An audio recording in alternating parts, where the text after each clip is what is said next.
नमस्कार दोस्तों, आप देख रहे हैं क्लाउन टाइम्स ब्रेकिंग न्यूज की खास खबर। अब खबरें विस्तार से।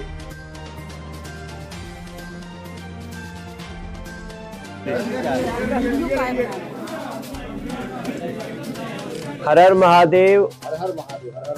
मैं इस बार थोड़ा सा लंबा हो गया मेरा काशी आना, बाबा का दर्शन करने, माँ विंध्यवासिनी का दर्शन करने और अपनी जो हमारी जन्म देने वाली माँ है उसके दर्शन के लिए मैं पहुंचा। थोड़ा सा समय तो लगा है क्योंकि पीछे काफ़ी चुनाव थे देश में, तो बहुत जगह भागना पड़ा और इसी में हम सबको गुजरात जैसी एक बड़ी सफलता भी दिखी और उसी में काशी तमिल संगम हुआ बनारस में।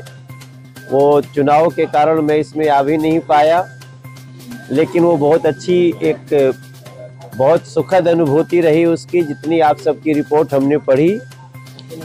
और अब इसी के साथ मैं यहाँ से अभी सासाराम की यात्रा करने वाला हूँ, क्योंकि वहाँ इतिहास संकलन का एक कार्यक्रम चल रहा है जिसमें सवेरे धर्मेंद्र प्रधान जी ने शामिल होने का शुभ कार्य किया। शाम को मैं रहूँगा और दिल्ली में भी कुछ चुनाव हुए जिसमें आप सबको सारी जानकारी है ही। तो इन सारी बातों के साथ साथ नया साल आने वाला है और 2022 अब जाने वाला है। दो तीन प्रमुख बातें हैं जो मैं आप सबको बताना चाहता हूं। दो तीन प्रमुख बातों में सबसे प्रमुख तो ये है कि एक बात गांव-गांव गली-गली जाना चाहिए कि अभी नरेंद्र मोदी सरकार ने एक बहुत बड़ा फैसला लिया और वो फैसला देश के गरीबों के लिए है, राशन से संबंधित है। आप सबको पता ही होगा, अभी तक जो राशन कार्ड से राशन मिलता है वो 3 रुपया किलो चावल और 2 रुपया किलो गेहूं मिलता था। अभी सरकार नरेंद्र मोदी जी ने इसको बिना पैसे के देने का घोषणा कर दिया है। मैं समझता हूं ये बात मैं आज फिर इसलिए कर रहा हूं कि गली गली ये बात पहुंचनी चाहिए। और जब आप इसको देखेंगे इस पे खर्चा कितना पड़ रहा है, तो लगभग 2 लाख करोड़ का हमारे देश के खजाने पे ये खर्चा पड़ेगा। लेकिन फिर भी नरेंद्र मोदी सरकार के माथे पे सिकन नहीं है, क्योंकि इसके साथ ही हम समझ सकते हैं कि दुनिया की सबसे बड़ी 5वीं इकोनॉमी होने का क्या फायदा होता है। हम इस समय दुनिया की 5वीं सबसे बड़ी इकोनॉमी है और 5वीं बड़ी इकोनॉमी बनने में हमने किसको पीछे छोड़ा? तो ब्रिटेन जैसे देश को भी पीछे छोड़ा। जिस ब्रिटेन ने हमारे ऊपर 200 साल शासन किया, हम लोगों ने उसको पछाड़ करके 5वें स्थान पे हम आ गए। 2013 में हम 12वें स्थान पर थे। नरेंद्र मोदी जी के सरकार आने के बाद हम 5वीं सबसे बड़ी इकोनॉमी है और इसीलिए हमको 2 लाख करोड़ का बर्डन नहीं है। ये गरीब देश के जो बिलो पॉवर्टी लाइन लोग हैं उनके लिए एक बहुत बड़ी घोषणा है और इसके लिए मैं भी अपनी तरफ से बनारस के सांसद जी को बहुत धन्यवाद करता हूं। दूसरी जो प्रमुख बात है कि अभी 7 दिन पहले जब हमारी संसद चल रही थी तो प्रधानमंत्री जी और देश के विदेश मंत्री ने और देश के रेल मंत्री ने, इन लोगों ने प्रेजेंटेशन दिया। हम बहुत जल्दी, हो सकता है कि अगले 2 महीना या 3 महीना के अंदर ही हम दुनिया की 3rd सबसे बड़ी इकोनॉमी हो जाए। फ्रांस और जर्मनी को हम किसी भी समय पछाड़ सकते हैं। तो ये अपने आप में इसको उसी तरह से समझना पड़ेगा कि उसका फायदा ही होता है कि हम देश के बिलो पॉवर्टी लाइन को राशन कार्ड पे अब बिना पैसे के अनाज देंगे और अनाज की गुणवत्ता भी बढ़ाई जा रही है। दूसरी मेरी काशी में प्रार्थना है, प्रधानमंत्री जी ने भी सबसे निवेदन किया है, हमारे देश के स्वास्थ्य मंत्री मनसुख मांडविया ने भी निवेदन किया है। हमारे पड़ोसी देश चाइना में कोविड की बड़ी भयावह स्थिति है और भयावह स्थिति ऐसी है कि अनुमान लगाया जा रहा है वहां 10 लाख तक लोग मर सकते हैं। काफी लोगों की कैजुअलिटी हो चुकी है। इसलिए हम लोग अपने देश में भी सोशल डिस्टेंस का पालन करें। हम ये समझ रहे हैं कि वैक्सीन लगाने के कारण, बूस्टर के कारण हमारे यहाँ वो वेरिएंट कम प्रभावी हुआ है, इसलिए हम सभी एक बहुत मजबूत स्थिति में हैं। लेकिन एक हमारी भी, मैं मनोज तिवारी भी काशी से पूरे पूर्वांचल को प्रार्थना करूंगा कि आप लोग 2 गज की दूरी का ध्यान जरूर रखें और 2-3 आसान से सतर्कता है जिसको हम कर सकते हैं। हाथ मिलाने से बचना है, हाथ साफ करके ही खाना खाना है। बहुत पास से अगर किसी से बात करना है तो फिर मास्क लगाइए, वरना 2 गज की दूरी रहे। हम लोग कोविड की सतर्कता को लेकर के चलेंगे। राहुल गांधी जैसी बेवकूफियां नहीं करनी है कि ऐसी बातों में भी वो उसको उल्टा ले लेते हैं कांग्रेस के लोग। ऐसी बेवकूफियां नहीं करनी हम सभी को। और अंतिम तीसरी अपनी बात जो प्रमुख रूप से कहनी है, मैं कहीं रहता हूँ काशी ही ओढ़ता हूँ, काशी ही बिछाता हूँ, काशी ही पहनता हूँ। तो इस नाते भी बनारस के प्रति जो हम लोगों का एक प्रेम भाव है, उसके नाते हम काशी के लोगों को एक बार फिर से प्रणाम करते हैं। और काशी के आशीर्वाद से ही हम दिल्ली में भी अपनी यात्रा जारी रखते हैं, दुनिया में यात्रा जारी रखते हैं।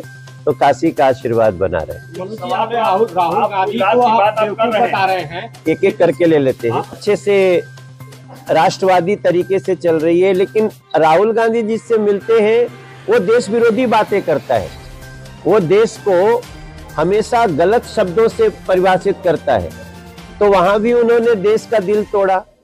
रास्ते में आगे चलते हैं तो कन्हैया कुमार जैसे लोग उनके साथी होते हैं, जिसका नारा है भारत तेरे टुकड़े होंगे।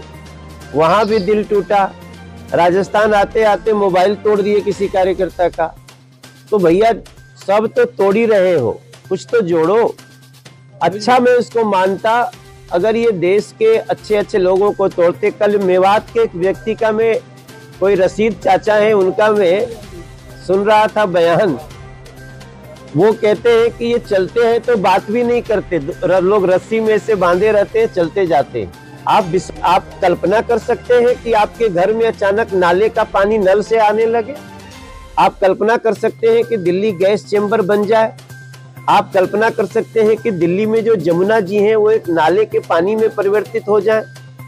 तो इन सारे पहले भी 403 सीट में एक 355 सीट पे लड़े थे। और आपको जान के आश्चर्य होगा, सभी सीटों पे उनकी ऑलमोस्ट जमानत जब्त हुई है। को चुनाव लड़ने, अपनी बात कहने के लिए पूरी स्वतंत्रता है, लेकिन हाँ, एक दायरे में, मर्यादा में लोकतांत्रिक अभिव्यक्ति होनी चाहिए। कोई चाहे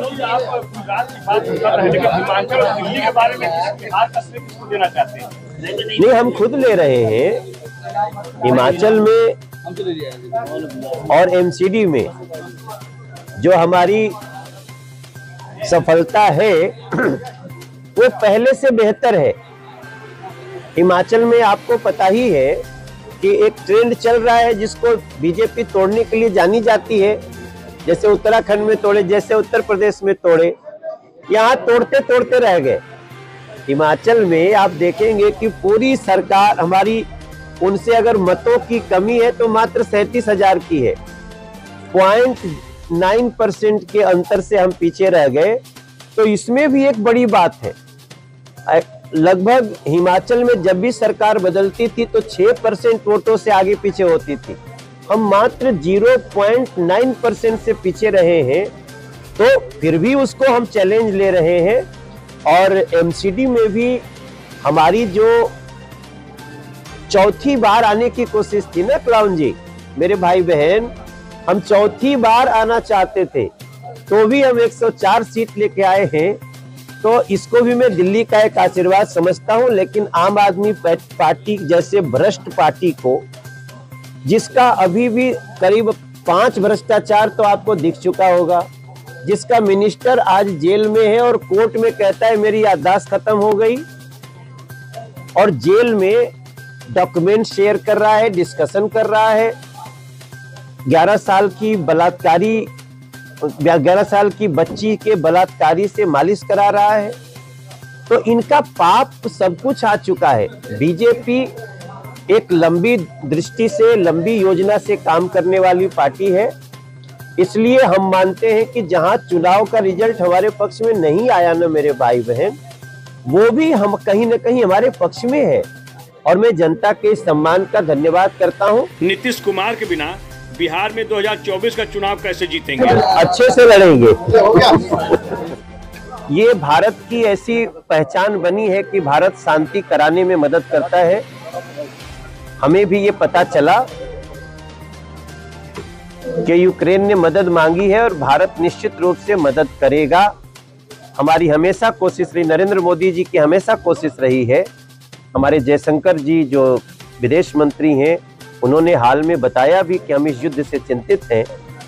तो निश्चित रूप से जैसे सबकी अपेक्षा है, नरेंद्र मोदी जी शांति के लिए प्रयास करेंगे। मुख्यमंत्री घोषित कर रहे थे, जहां पर कि ये किसी तरह कांग्रेस के कुछ वोट आपस में बांटे होंगे, और उत्तराखंड देखिए, गोवा देखिए, उत्तर प्रदेश देखिए, तो ये कुल मिला करके आम आदमी पार्टी को दिल्ली में भी जो एक मौका दिया है एमसीडी में, वो इसलिए नहीं दिया कि उससे खुश है, इसलिए दिया है कि अब देखो 2 साल में तुम और किसी पे दोषारोपण मत करना।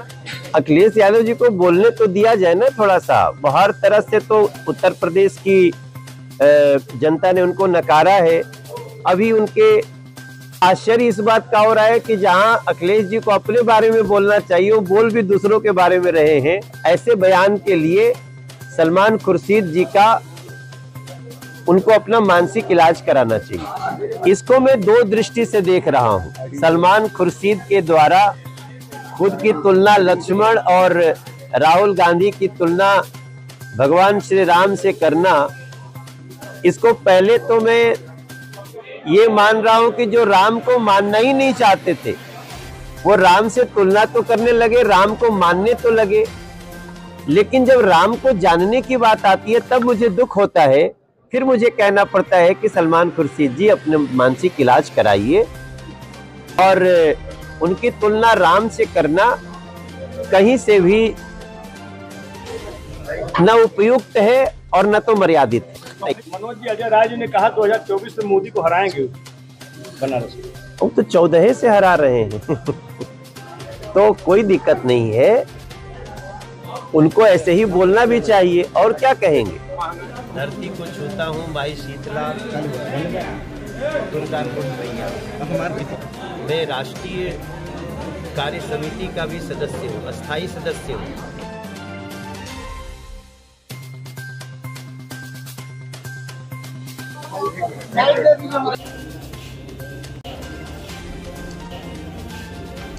क्लाउन टाइम्स यूट्यूब चैनल की खबरों को आगे भी देखने के लिए चैनल को लाइक करें, सब्सक्राइब करें, बेल आइकन को प्रेस जरूर करें। क्लाउन टाइम्स की खबरों को फेसबुक पेज पर देखने के लिए पेज को लाइक जरूर करें।